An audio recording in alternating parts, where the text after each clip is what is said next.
Hello and welcome back. And as you can see, the paddock is a hive of activity behind us. More action, though, going on behind closed doors because, Anthony Davidson, we are in the middle of silly season. There is speculation everywhere as to where the drivers will move around the grid. Tell me from a driver's perspective, just how distracting is this? It is a distraction, and it has been up until this point in the season, especially when you're outside of the car.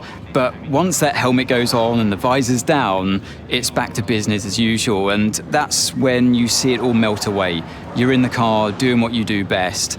But yeah, certainly out of it, you sometimes see it boil over. Drivers have a few strong words to say to each other after some moments on track because it is such a stressful environment. A huge mind game for all of the drivers. We're having secretive meetings, clandestine chats. What is exactly being said, though? Give us a level of insight.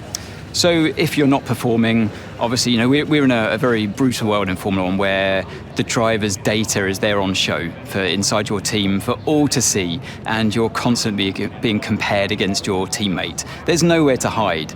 And if you're not performing, then your team boss might be looking elsewhere and might not be telling you the full story. So sometimes you seek news from elsewhere in the paddock, even from the media. They might be telling you what's really going on with inside your team, and that's very uncomfortable. And then on the flip side, if you're having a great season, you might be the one having secretive talks with other teams that are performing better than your own team. Okay, well, we're nearly out of time, so I'm going to send you to the commentary box and we're going to get ready for today's Grand Prix.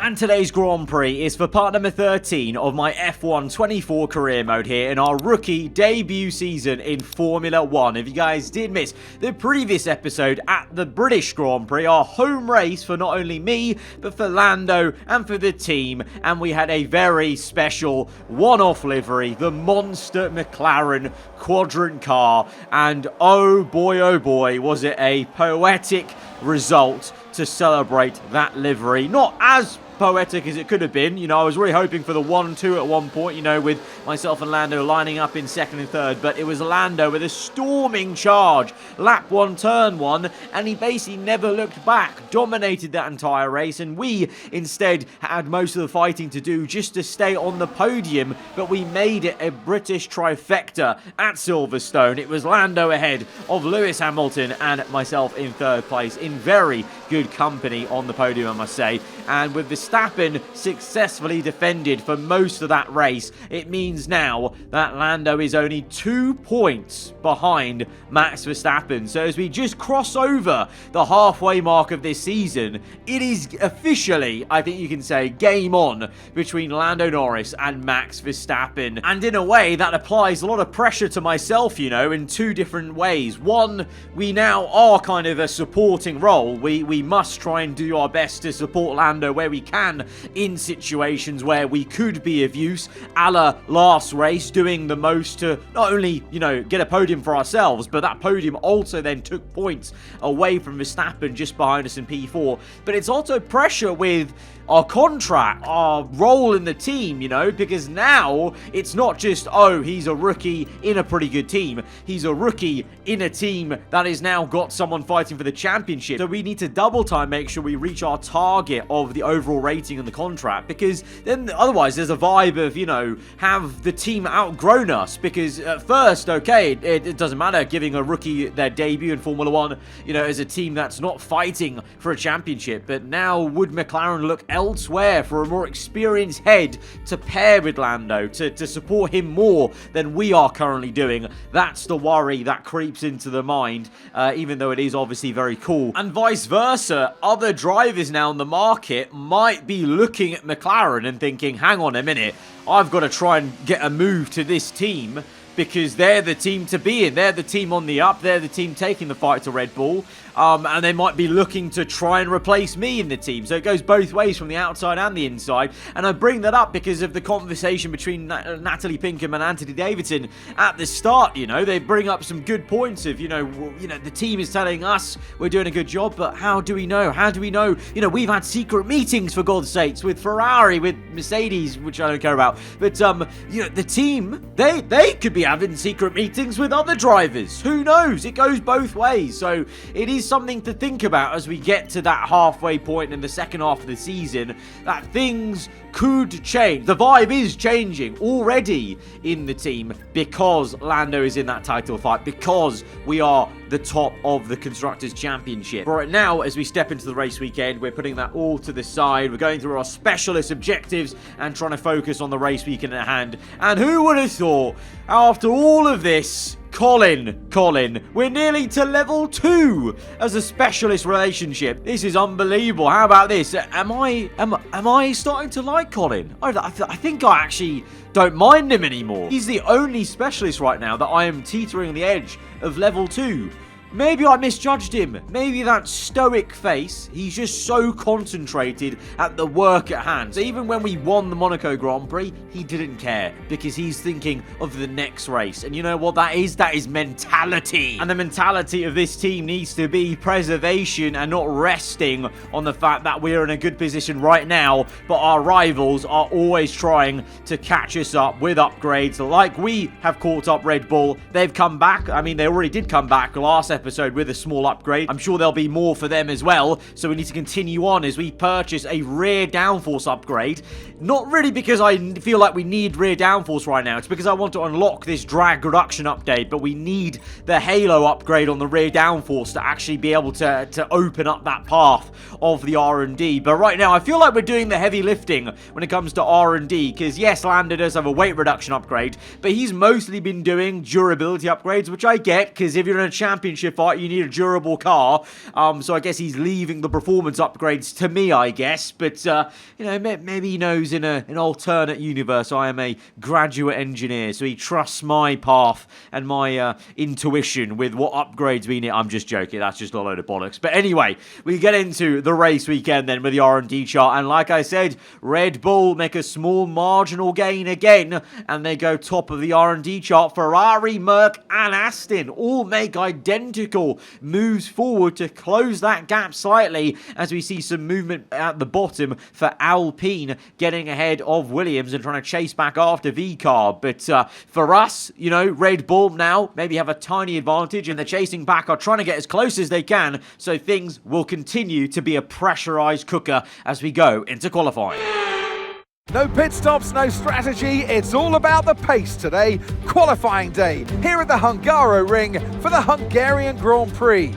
Very curious to see what the pace is going to be like of this McLaren around the Hungaroring. Have very much had a love-hate relationship with the circuit, I think, over the years with different F1 games. Some really in the zone, some really difficult, especially in the races, and in quali immediately met with a bit of traffic management as we want to try and get out of the way of Verstappen and Lando, and I believe both of them are on flying laps, so we do jump out of the way, especially of Lando in the final 2 corners, and then set ourselves up for our flying lap. Lando goes P1 at the moment, but not too many people have set a quick one as we barrel towards turn 1. Lando gets out of the way, although he does cut it fine with the racing line, so that did put me off a tiny bit, and we go a bit deep into turn 1. But almost immediately I could feel that this new handling model on F1 24, even with the new patch I'm saying as well, Hungaroring is a very different feeling circuit. I actually really like it. Because of the front end,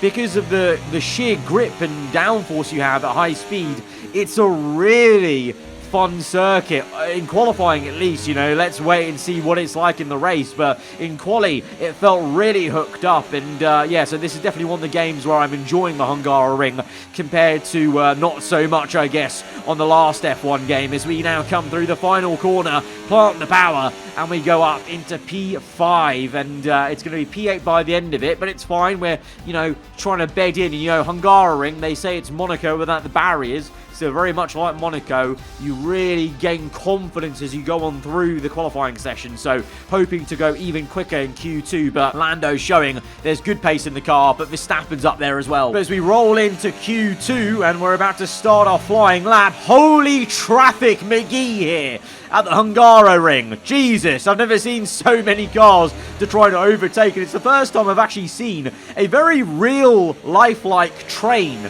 of cars trying to separate themselves and give themselves a gap, as Kevin Magnussen is going to now be an absolute menace to us and more so to Sergio Perez behind our championship rival in terms of the points rivalry in the standings. Look at this. I thought I was held up. Perez absolutely held up. Had to get out of the throttle pedal.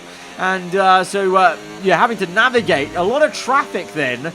For the first time really experiencing that, as the drivers do so many times in real life. But then we get to the end of the session and hang on a minute, the man who just got held up so much, I guess he got so angry in the cockpit, Sergio Perez, he had his villain arc and he pulled out all the stops for the quickest time in Q2. 0.097 separating myself and Checo there. So, you know, both of us in a championship points rivalry, and it's showing because he's really now, he's been very aggressive with us in previous races, and now he's trying to match us in quali with Lando and Max again, equally matched. But Fernando Alonso popping up there with a bit of shocking pace for Aston Martin and himself. But we're now going to the top 10 shootout, our first flying lap, a little bit too audacious on the brakes, very late and very wide into the corner, just about keeping it in the confines of the circuit, but going so wide and taking a lot of the curb on the exit and kicking up a bit of dust, so definitely a bit of time lost there.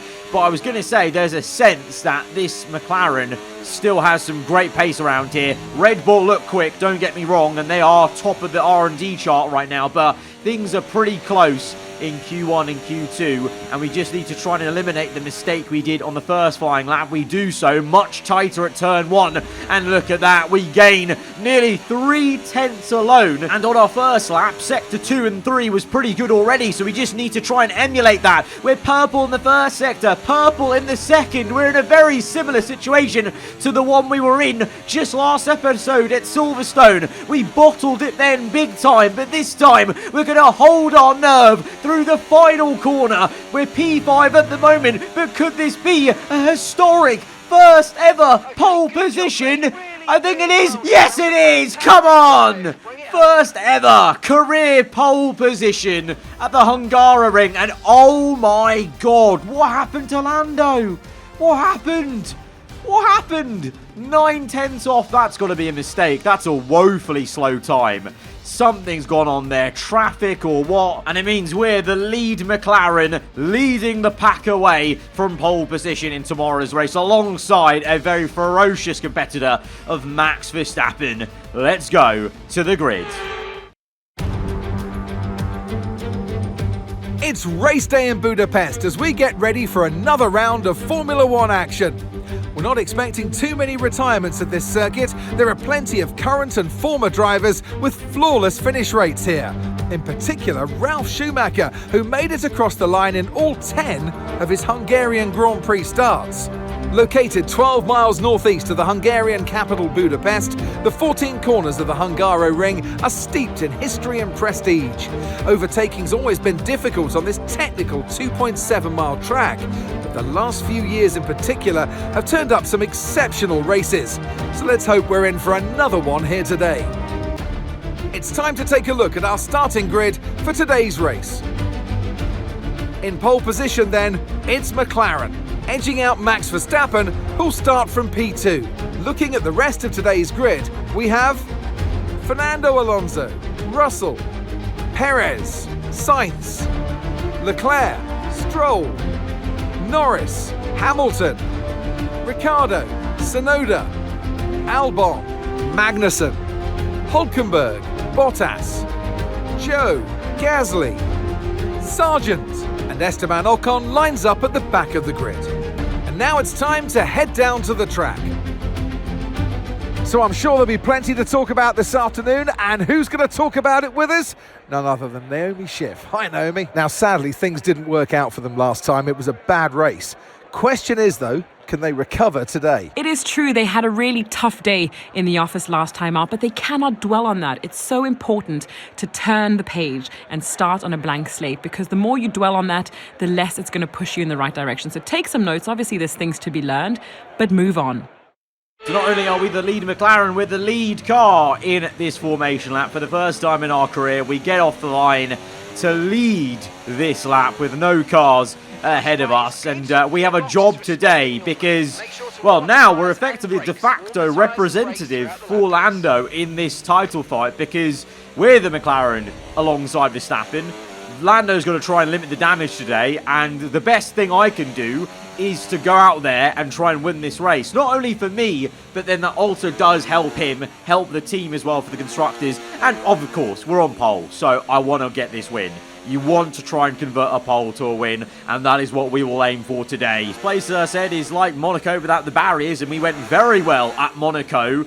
You know, we had pace around a very technical circuit like there. We were able to control the tyres, control the ERS, so I'm hoping we can do that today. Last race in Silverstone, we bottled getting the pole position, and then we didn't win the race, maybe fairly because of that bottle. So today, we didn't buckle under pressure in qualifying, so let's hope that is a good vibe for this race coming up. As the eyes of all 20 drivers look ahead to 5 little red lights to get us underway. Lights out! And we're off for the Hungarian Grand Prix, and we've not got off the line at all. Oh, it's a shocking getaway. Verstappen's in the lead. Alonso might even be up to P2 as we try and maybe do something. No, we've been spun. We've held it. We've held it. What happened? My life flashed before my eyes. I thought it was all over. We somehow drifted across the curb and kept it going. No damage, but we squeeze out now. Carlos Sainz, we're down to 3rd though. We're down to 3rd from pole position to 3rd place. Verstappen leads. Alonso 2nd. Oh, God, that is so frustrating. Leclerc's up to P4 now. Lando still P9, so plenty of traffic and work to do for him today. But for us, is the race already over maybe there? What happened? What on earth happened? Let's look at a replay. Off the lights, Verstappen didn't even get a great getaway initially, but that second phase, I just could not get the traction down. And then this is what occurred. Okay, no. Oh, wow. Oh, my God. Wow, we actually made contact with Verstappen's rear end with that drift. That crash could have been so much worse. And I'm so thankful it wasn't, but that's my fault. I did not see, I'm not gonna lie, I didn't see Sainz there at all. I didn't check my mirrors. I thought it was just Alonso. I was looking to come across to be side by side with Alonso to try and, you know, squeeze him out to remain in P2, but didn't see the Ferrari there at all. And to be honest, I'm very lucky. That could have been a race-ending crash. That could have just been a crash that made that race a very long affair with like floor damage or whatever. But instead, it's neither of those things. We're still in this, and we're now closing up and trying to keep up with Fernando Alonso as best we can. 0.6 to him, 1.7 to Verstappen, who sets the pace currently. This last corner proving quite tricky at the moment versus the AI drivers around us. They're getting a great launch out of that corner, and we're having to use a lot of battery to maintain pace, but we're trying to harvest as much as we can in the first corner. But even though right now it feels like it's difficult to maybe make an inroad to make a move on Alonso, look at the mini-map, look at the top left. At least we're keeping up the pace that Alonso and Verstappen are setting, and we're pulling away from the pack behind, but our engine is overheating. Oh my, absolutely overheating. 150 degrees. That engine basically may as well be on fire soon, so we need to try and cool it down. So we're going to have to maybe just bite the bullet. I want to be in this fight, but right now, let's play the long-term game and try and cool down the engine by lifting and coasting on purpose to try and get some cooler air into the car, just generally not putting too much stress into the power unit. You can see the rear left tyre is internally starting to get a bit hot. And the Hungarian historically has always been a tough place on tyres. I remember when internal temperatures used to be a really bad thing on F1 2018, and I distinctly remember races around the Hungarian used to be absolute torture for this kind of stuff. So no surprise it's come back to be a torturous one.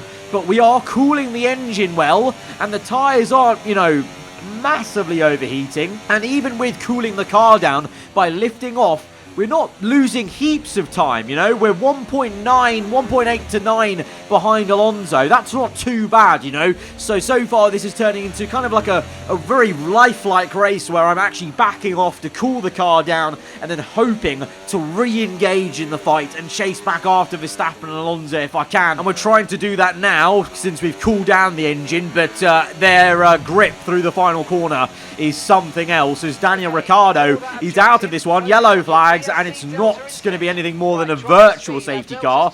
So a safety car would have been really good about now. I mean, you know, in two different ways. Could have maybe allowed us to get a free pit stop, but also could have bunched us all up. But a virtual safety car is of no use to us, really, apart from really now getting a chance to cool the engine, get some battery in the car, and try and re-engage, like I said, with this fight. But you saw the last corner. Even though the engine's fine now, which is cool at the end of the straight, on the start of the straight, at the final bend, the tyre is heating up a bit. And I think Alonso and Verstappen just aren't feeling it as much. Although here, on the restart of the virtual safety car, we do gain a slight amount of time on those two as we play the virtual safety car ending pretty well. The tyre's a little bit colder, so a little bit of a grip loss at the start of that one. But we'll stick with them. 1.2 seconds the gap is to Alonso. As Sainz is in on lap 10, a bit earlier than I would have expected some cars to come in. Sainz and Stroll are in. Now, the projected pit stop was going to be around lap, 13, 14, maybe even 15. So that's a bit of a surprise for an AI driver. So Ferrari going for the undercut, and that's inspired me. So I am thinking maybe about pitting now on this next lap 11 because, yeah, lap 10 is very early, and I'm curious to see what Sainz's pace may be like as there's some fighting going on at the bottom end between the Kick Sauber team and the Alpine and Williams. But Sainz will keep a good eye on him to see what his pace is like on the hard tyres. Oh, no, he won't. Oh, my God. Oh, Ferrari. Oh, Sainz. When it rains, it pours for Carlos Sainz. He's had a torrid time the last 3 episodes. You know what? That's the kind of thing that might make Sainz look elsewhere. So in a bit of a twist to real life, here in the game, Sainz, with all this durability issues, he might think about jumping ship to Ferrari, and maybe Ferrari kind of know that, because maybe that's why they're engaging us in secret meetings, why they might be engaging Hamilton in secret meetings. So it might be Sainz who instigates the driver market changes for Ferrari at least. But that DNF for Sainz then actually persuades me not to pit so early. We go on for one more lap just to stick it out. We're 1.2 seconds behind Alonso as we start the lap, but already up to 1.4, 1.5. Just on the exit of the last corner alone. So, no, that's now reconvinced me. Let's pit this lap then, because we just don't have the pace of the top two here, and maybe the undercut will be the better way to go as we see fighting going on behind us. Russell with the dive down the inside at turn 1. The Ferrari, though, will come back. Leclerc has had a great exit, and the two are going to be neck and neck. The Mercedes with DRS aid, but on the outside will be vulnerable to be squeezed out. He's going to keep his foot in, and this has just turned into an epic little scrap there as they're still side by side as they now climb up the hill for the blind left-hander. Perez close behind, Norris as well, as there's fighting going on behind, even further behind them, with Gasly in the Alpine getting ahead of the two Haas cars. But that is very close stuff there, and it's a lock-up for Russell. He'd already been passed by Leclerc, up the hill, but now, having been overtaken, has just made a huge error, and he's gone straight on, and he's down to P8. He now finds himself behind Lewis Hamilton, his teammate, and Lando up one free position up to P6, but Leclerc got him anyway before that mistake, so it's a fair and square overtake for the Ferrari, and then Russell just bottles it as soon as he actually gets past, as we now come in for our one and only pit stop there. It's a one stop today onto the hard tyres, but we're going to go a lot very, very early because like I said, I think the projected pit stop is around, lap 14 at least minimum, 15 even, I think. Whereas, this is 2 laps early. So this is 2 laps of undercut. You're about to see 2.4 second pit stop. Very good stuff. And that's why I was so surprised Sainz pit on lap 10. Because that was going to be 5 or 6 laps of undercut for the Ferrari. Who knows what Carlos could have actually done with that kind of undercut in clean air, because there's lots of fighting going on now in this race as the tyre wear starts to kick in. But on these fresh tyres, we've closed up to this pack, and this is the opposite of what we need. This is some horrendous traffic, as we're so much quicker than these guys, but they're so slow, and it's such a tight circuit. We make our way through, cutting through Magnussen, now on to Pierre Gasly. Where is he going to go? Will he go defensive? Yes, he will. We stick to the racing line, overtake him, but we can't make the move on Hulkenberg up until maybe the final corner, because it's so awkward to make a pass here with the corner being slightly off camber, I feel. You know, you go around the outside and the grip just never comes to you, but we send it to the inside. A little bit cheeky there, using a bit of the curbing, but needs must to get into clean air, to not only cool down the engine, remember, and keep it cool, but also get in this clean air and try and do some good work, because we need to be setting purples, really, and I wanted to use a bit of hot lap ERS unobstructed to try and get this undercut to actually work. We do get that clean air, of course, then on the next lap, and we do set the fastest lap of the Grand Prix. So I swear to God, if that pace stat on our overall rating goes down this episode, I will be a bit fuming. But we close up to more traffic as the pace difference of these new hards and the old mediums is very apparent. Big cheeky dive on Alexander Albon, a man who we were fighting so ferociously at the start of the season. Remember how things have evolved. This car has gone better, we have gotten better as a driver, and we're now looking to be in the hunt for P1 as we come across the line. We look to the right, Alonso, there's Verstappen, we're through, it's P4 on the road, but this will effectively be a net P1 position for us. The undercut has worked amazingly. 4.3 seconds to Verstappen, that is massive. Why didn't we come in earlier? That is crazy. So now it's all about controlling the pace from here and taking P1 eventually when Perez, Norris and Russell all come in for their pit stops. And now we're in a very similar position to the one we were in Monaco, where we lead the way. And for a good chunk of this race now, to the end, it will be about controlling the pace, looking after the tyres, the temperatures, etc., the ERS, and trying to hopefully keep an arm's width to the car behind. And that arm's width currently is 4.6 seconds.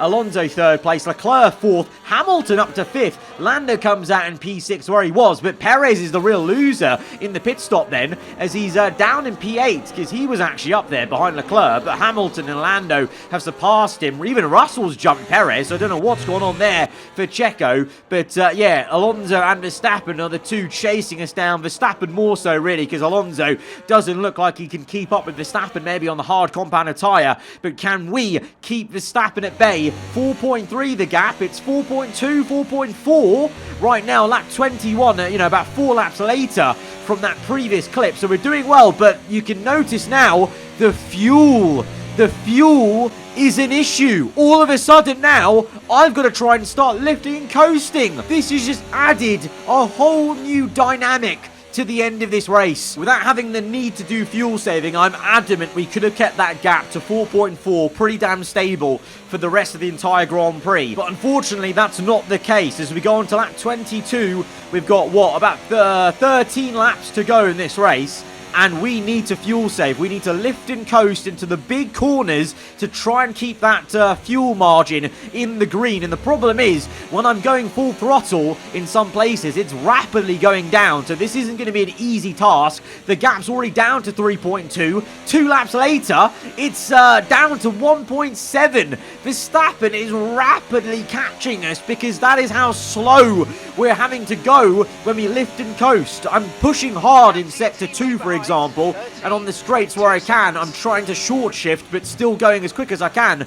But into these big brake zones, I'm lifting and coasting to try and desperately save as much fuel as possible, and that is hurting us quite a fair bit, to the point where Verstappen could well be a problem with DRS, as we now watch Lando Norris making an overtake, a nice recovery up to P4 this would be for our teammate. That would be good damage limitation from qualifying in P9. Meanwhile, some great scrapping going on between Perez and Russell. So there's plenty of different fights going on in this race, but the one we care about is this chase down. And I don't like that camera angle. Verstappen in the same camera shot as us, but we're pushing a little bit now because I actually got 0.1 lap of fuel on the previous lap, so I wanted to just push just to kind of prove to myself that if I wanted to, I could start to pull away again from Verstappen. Just mentally, this gave me a bit of confidence knowing, look, there's pace in the tyres, I've got pace in the car around here. The only reason he's catching me is because I'm having to do the fuel saving measures.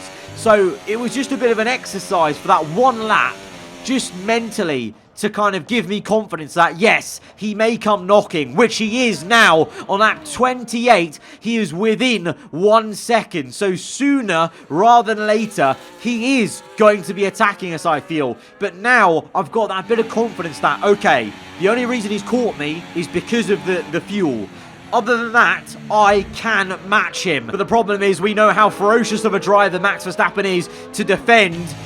You know, we know how good he is. The reigning world champion. Here he comes with DRS open. We're using overtake mode all the way down the straight. It's still not enough, but we dive back down the inside, but we've gone too deep. Verstappen comes for the switchback. It's going to be neck and neck on the exit. The Red Bull is pulling ahead with the second bite of the cherry of DRS. We're down the inside. We're so close together. We're going to squeeze him off, and oh, that was close. That was close, but that was epic. That was epic stuff, and that's what you need to do versus such a talented driver. Use all the tools in our arsenal. The dive, ERS on the exit, trying to keep him at bay. But look at this fight as we watch the replay. Beautiful switchback, I must say, from Verstappen, and I would know, I love a good switchback, but then we come back at him, and then look at this. This is, oh, so close. Verstappen, we run him out of road, but to be honest, don't lie, that's what Verstappen would do to someone in real life. Absolutely. And the thing is, that's what I thought watching back this replay is this, and hopefully you agree with me, this little fight here, the switchback, the side-by-side, even the squeeze out here where it's close, but it's fair. It literally legit looks like a fight that you would see in real life at the Hungarian between Verstappen and another driver like Leclerc trying to defend him or whatever. Like, I was so satisfied watching that replay back and thinking, nah, you know what? That's a very lifelike fight. That's a really cool lifelike fight.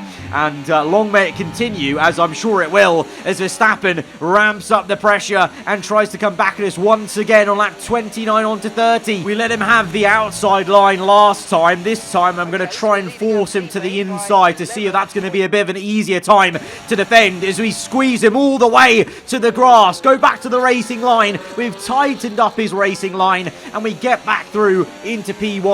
That's definitely a lot easier because the problem was with the previous fight, we let him have the outside line and that opened up the switchback and he was so good on traction. That Red Bull is much better at traction than we are, so we need to try and eliminate that and try and actually get the mid-corner speed going into turn one, and to do that we have to be on the racing line, so we have to always put him to the inside as we see a lovely little battle going on with Russell and Perez. So a lot of fighting going on the last 5 laps. The tyre wear is starting to heat things up as once again we squeeze Verstappen. He was fully ahead of us that time round and still we're able to get the run into turn one. But as we watch the battle between Leclerc and Hamilton behind, things are really kicking off all the way down the top 10 as Hamilton tries to get up into P4. It's going to be a drag race out the corner. Hamilton with DRS on the inside. Surely he's got this, or will Leclerc keep his foot in? I think he will. Oh, what a battle this is, with potentially the 2 new Ferrari teammates next year. Who knows? Lando closely watching behind, but we are playing a dangerous game. You know, that last time we defended Verstappen, he was completely ahead of us. The only thing we had going for ourselves was switching back to the racing line and hoping that he didn't have the nose in at turn one, which he didn't. But that was pretty damn fine. But on to the last lap of the Grand Prix. This is Verstappen's potential last chance. He's caught up. He's trying to get to the outside. And we very nicely park it in the middle very awkwardly. We don't let him open up the space on the outside, but we equally didn't kind of open up the inside initially. But Verstappen committed to try and going to the left of us, and it didn't work out, as we see Stroll and Tsunoda at the tail end of the top 10. Russell, Perez then, Lando watching, Leclerc ahead of Hamilton. While our attention focuses back on our onboard POV of this final lap, we've saved plenty of fuel for the last lap, saved DRS so we can be hot lap mode for most of the last bit of this lap, and enough fuel where I'm not having to lift and coast now on this final one. I want full foot to the floor, full throttle into the corners, so we did a little bit more fuel saving than we needed to, just to make sure that we're comfortable on the last lap, because this is where the pressure ramps up. But as we come into the final sector, it's easy going, it's very difficult to make a move here, and we just need to round the final 2 bends. We won in Monaco, and now we win at a place they call Monaco without the barriers. I'm seeing a pattern here potentially for us as a driver in our career so far, but I don't care about the patterns, I just care about the win. It's P1. It's the win of the Hungarian Grand Prix. It's pole position, the win, and the fastest lap. Come on! Oh, 2 in the first season. Incredible. Incredible. Couldn't have done it without the team. What an amazing car they built us. There'll be smiles at the factory after that one. A great race and a real team performance to take victory here in Hungary. And it's one thing to win, but to win like that in total dominant style, that was a fantastic drive, and it is not one that we see very often. Our winning drivers are on their way to the podium right now. It's been a fantastic race for McLaren, that's for sure. And no doubt, they'll be celebrating tonight. The heart shapes are out because there's a lot of love for McLaren. There's a lot of love for what we're building here. And there's a lot of love for what that race was. That, for the purists, was a real fun one. That was a real scrap and a half with such a great driver of Max Verstappen. And it was fair, tough, but it was great. It was great. No contact made, just inches away, riding that fine line. And that, like I said in the commentary during the fight, it was such a lifelike fight to me watching it back. Yeah, great. And we won the rivalry with Perez in the championship points rivalry. And that means a lot because that actually gets a big boost of pace along with all the other stats. So this is definitely, by the way, if you're playing one of the rivalries you want to try and win in terms of boosting your overall. So that's really great. We've now got a new rivalry. It's a rating rivalry with Lance Stroll, which we're losing at the moment. He's 79 rated and we're 78. So we're going to try and beat him and get to 81 overall to win this rating rivalry. So our contract target's 80. So that's kind of 2 things to aim for, guess, in terms of the overall rating. But what an episode that has been. What a race. Really well done. Pole, win, fastest lap. You can't ask for much more as an F1 driver. All the specialist targets and goals are met. Great day in the office. Guys, if you have enjoyed the video, then be sure to hit the like button. Let me know what you thought in the comments below. If you're around here, then do get subscribed for weekly Formula 1 content. I'll see you guys next time. Goodbye.